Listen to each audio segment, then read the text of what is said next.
series marking 50 years of television news, and we're up to the 80s, the decade known for excesses in shoulder pads and big hair. Know it well. Had big political moves too, both here and abroad. Yeah, it kicked off with one of the most divisive protests New Zealand has ever seen, and it was over something we all still care so much about: rugby. Here's Melissa Stokes. We can't give you replays because there has been a bomb scare. 1981, politics and sport collided with divisive results. On one side, protesters standing against South Africa's apartheid policy. On the other, rugby fans who didn't think politics had a place in sport. Only 100 or so marched from the courthouse to the grounds with a strong police escort. The concern? An attack from Pro Tour supporters still fuming after Saturday's match cancellation. One of the most tumultuous events in our history, kicking off the decade. Good evening. It's been a black day in the financial world with record price falls on the world stock markets.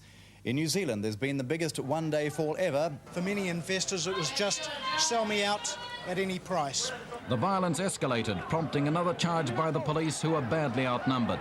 Nearly 30 hours before the wedding, the narrow streets in the city of London around St Paul's were crowded with campers. And everywhere we've been, people in the crowd have asked where he is and why he isn't with us and how he is. The 80s were big and bold, with news stories to match. Olympic champion Mark Todd riding charisma. Miss New Zealand is Miss Universe. 1984, Robert Muldoon announces a snap election, or as some call it, the Schnapps election. Doesn't give my opponents much time to run up to an election, does it? We're heading north up the country from the capital here at Decision 84 headquarters. There's certainly a mood of rising and optimism. Labor winning a decisive victory. A year later, Prime Minister David Lange cracked a joke that would make the world take notice. Hold your breath just for a moment. I could smell the uranium on it as you lean towards it. The spokesman says there's no way France was responsible for the explosions. We changed our view of our place in the world.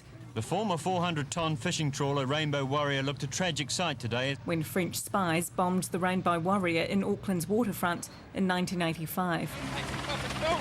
It mightn't have had a lasting legacy on the country, but it's certainly one of the most memorable political punch-ups. Reporter Rod Vaughan wanting comment from the then New Zealand party leader. And this is what we got for our troubles. Fined $1,000 by the judge, Sir Bob asked if he could pay $2 and have another crack. Good evening, I'm Neil Billington. And I'm Judy Bailey. The country's first news duo, Judy Bailey and Neil Billington, started reading together in the mid-80s, able to deliver this to a rugby-obsessed nation. So for the very first time, the World Cup was held aloft. Richard Long soon joined Judy for 15 years. George Bush has been elected as the next president of the United States. And the team grew with the addition of sports presenters. There was better news for the New Zealand cricket team again. TVNZ's first Europe correspondent, Liam Giori, there as the Berlin Wall fell. But we are standing on top of the Berlin Wall. By the end of the decade, the Live Eye news van burst onto the scene. Are there any particularly dangerous spots the MOT's warned you about?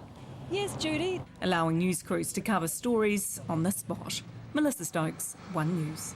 Oh, so good. We couldn't fit everything into Melissa's story, unfortunately, but head to onenewsnow.co.nz where there is plenty more.